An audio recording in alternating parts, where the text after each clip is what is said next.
Have you ever wondered how we can think smarter, solve problems better, and make decisions with greater clarity? In today's summary, we're diving into Smart Thinking by Matthew Allen, a book that reveals how we can harness the power of reasoning and critical thinking to enhance our everyday lives. Whether you're trying to make better choices, understand complex issues, or improve your problem-solving skills, this summary will walk you through the key insights to sharpen your mind and approach challenges more effectively. Stay with me as we explore the tools and techniques that can transform your thinking and set you on a path to smarter decisions. Linking, the key process in reasoning. A statement is a sentence that expresses an idea or an emotion. These statements are considered claims when they can be tested to determine if they are true or false. For example, the Earth revolves around the sun is a claim because it can be verified or disproved. On the other hand, a question like, does the Earth revolve around the sun, is not a claim because it doesn't take a position that can be proven right or wrong. Essentially, claims are statements that assert something as the truth. Claims play a crucial role in arguments, as they can be used to support a conclusion.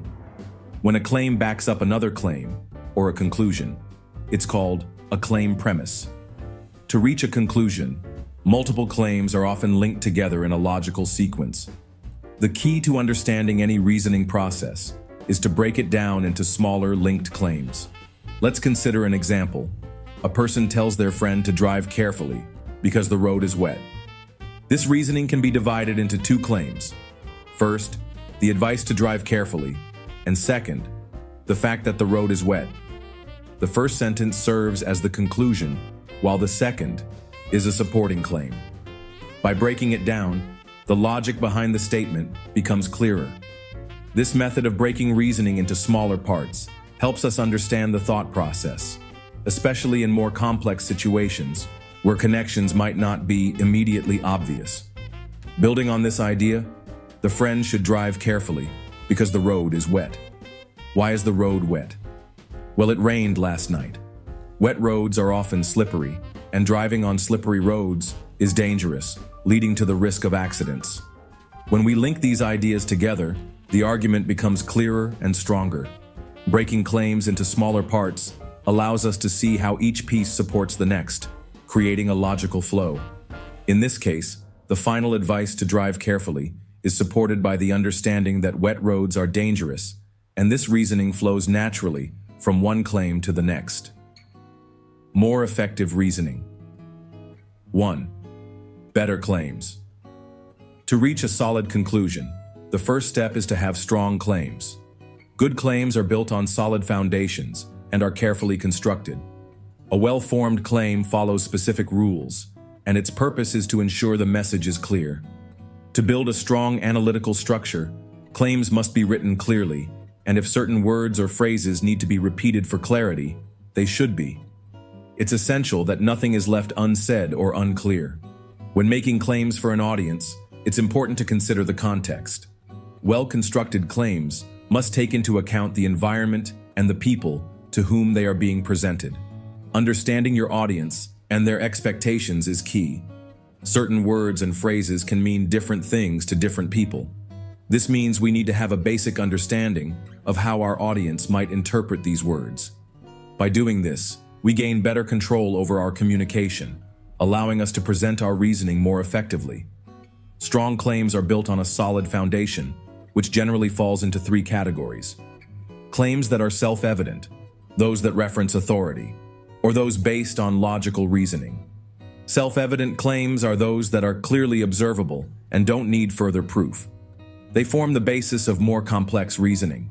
For instance, the statement, "Water boils at 100 degrees Celsius," is a self-evident claim because it can be easily observed and verified. Claims that reference authority can also be useful in reasoning. These claims rely on the work or expertise of another person or institution. Typically, they reference an expert or authority in the relevant field. If you are an expert yourself, you can even use your own authority to make a claim. Additionally, claims can be supported by previous reasoning. Additionally, Claims can be supported by previous reasoning. In building a logical argument, you may include claims that aren't self-evident or based on authority, but that are grounded in solid reasoning. By doing this, you create a stronger analytical structure where every claim is connected logically, making the overall argument more persuasive. Let's consider an example to illustrate how different types of claims work together. Imagine you want to argue that the climate is changing. You might refer to reports from NASA and other scientific organizations to support your argument. At the same time, you could point to observable facts, like the melting of ice caps and rising global temperatures. If you are a climate scientist, you could also use your own expertise to strengthen your claim. And if you need to explain why the climate is changing, you might rely on studies that show the impact of human activities, like deforestation and the use of fossil fuels. By connecting these different claims, some based on authority, others self-evident, and others grounded in reasoning, you create a logical argument. The end result is a stronger, more persuasive case that your audience is more likely to accept. More effective reasoning. 2. Better links.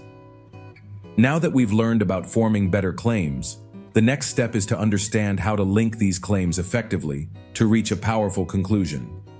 As before, the first step in creating stronger connections between claims is to consider the context in which they are made.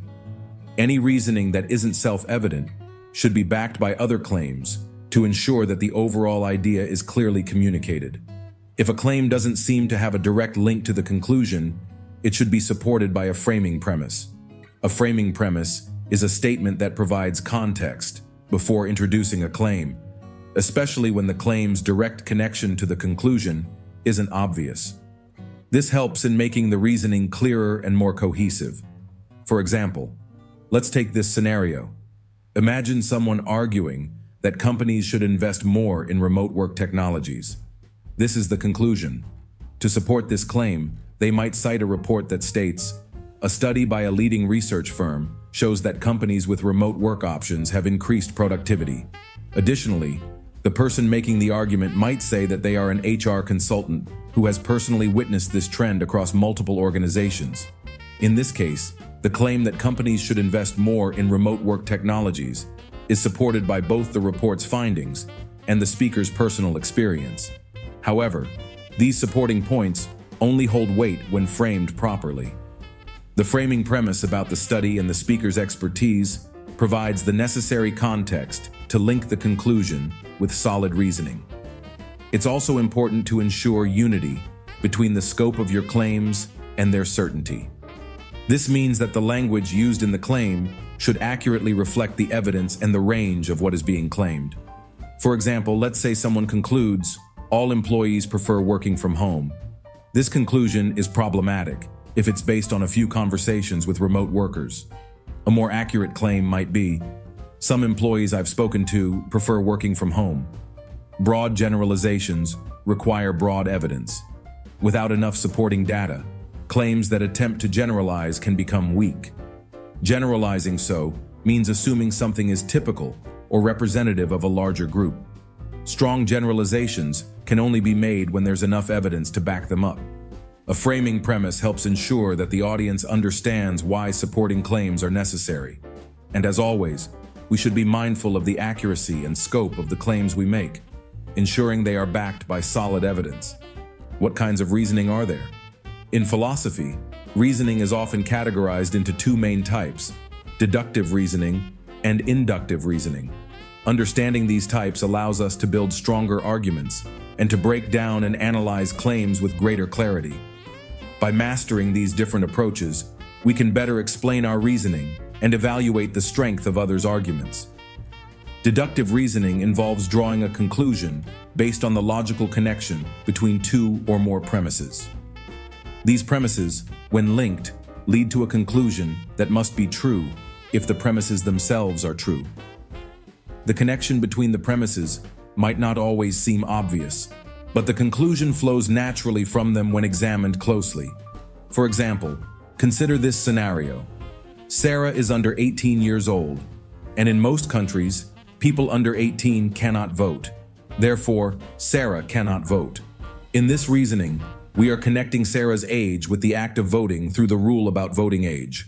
While there might not be a direct connection between Sarah and voting at first glance, deductive reasoning ties the ideas together logically.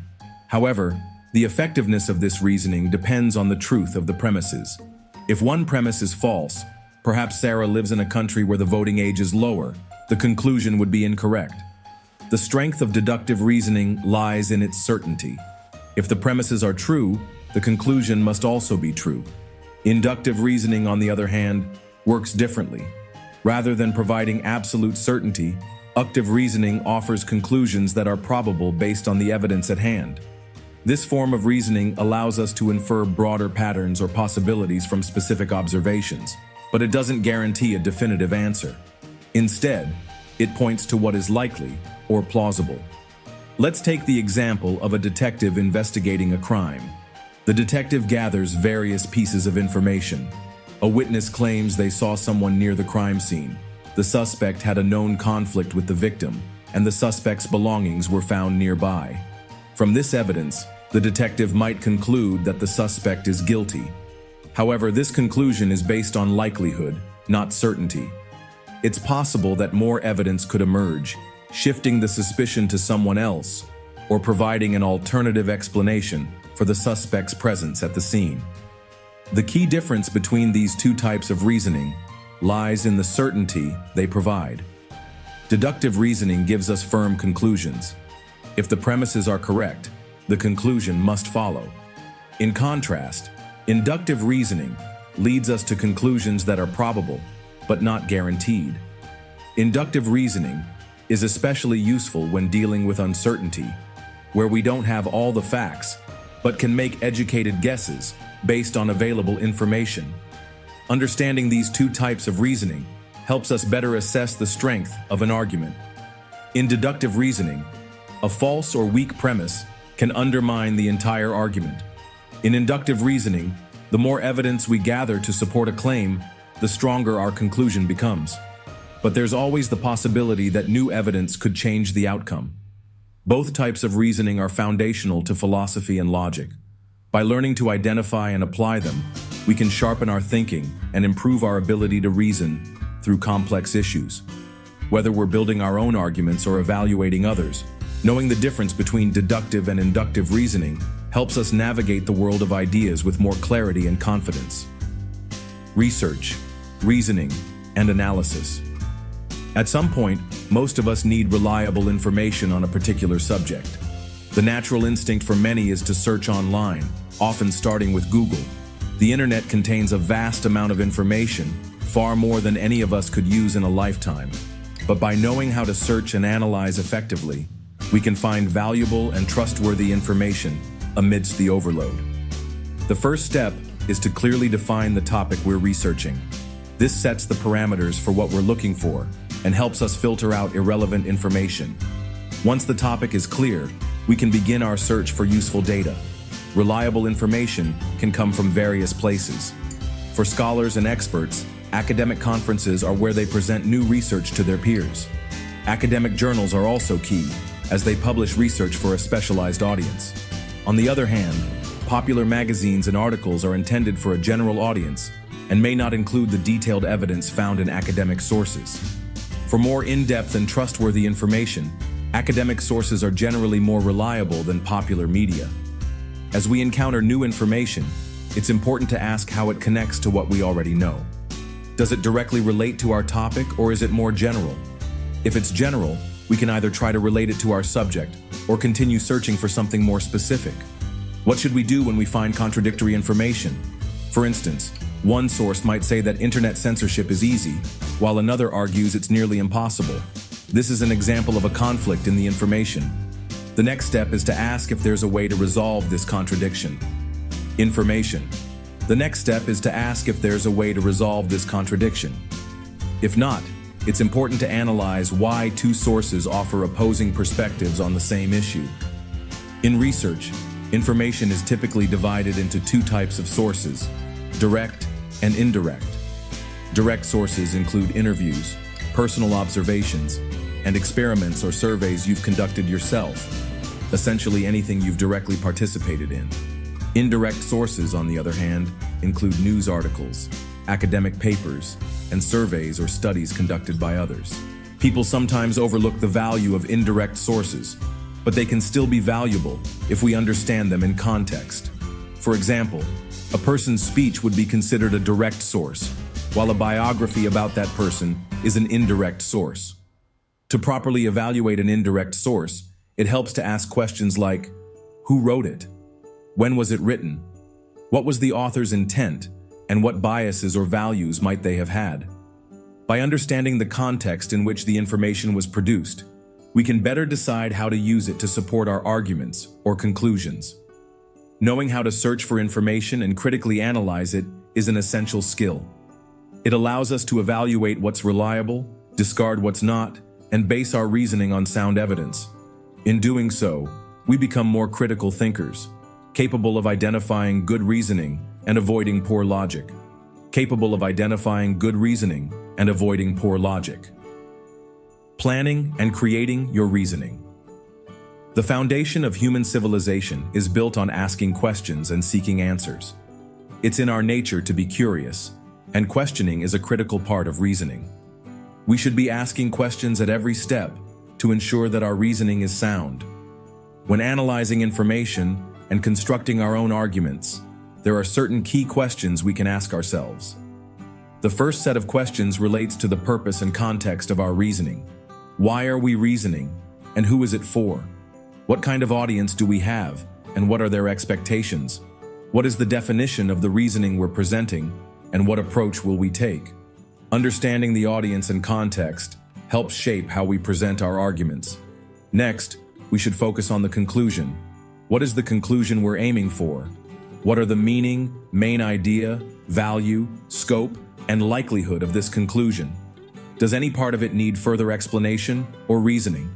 How does this conclusion connect to other conclusions on the same subject?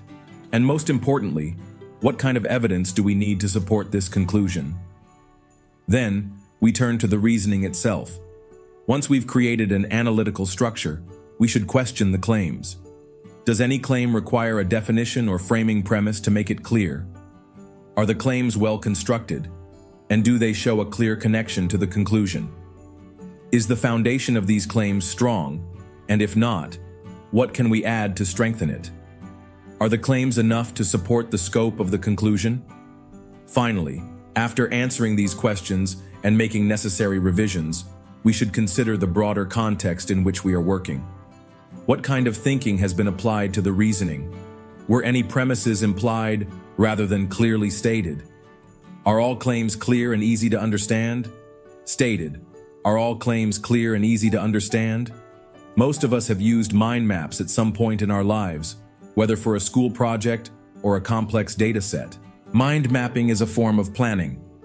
Planning is crucial because it allows us to present everything in a structured and organized way, making it easier to understand the connections and links between different points. An analytical structure for planning can look different, but the basic idea remains the same.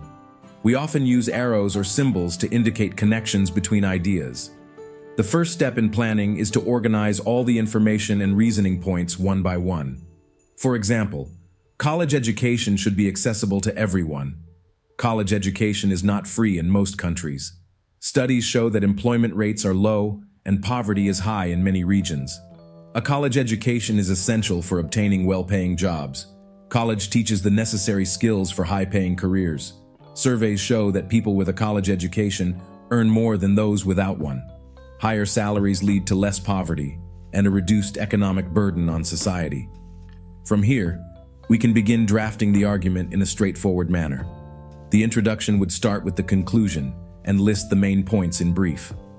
The main body would provide background information, then move on to the core reasoning, detailing each point and expanding where necessary. Each reason should be backed by at least 2 or 3 paragraphs of explanation. In the conclusion, we bring everything together, reinforcing the initial argument and restating the conclusion by asking the right questions, revising carefully, and planning thoroughly. We can create arguments that are convincing and earn the trust of the audience. And there you have it, Smart Thinking by Matthew Allen. We've explored how reasoning, analysis, and thoughtful questioning can reshape the way we approach problems and decisions.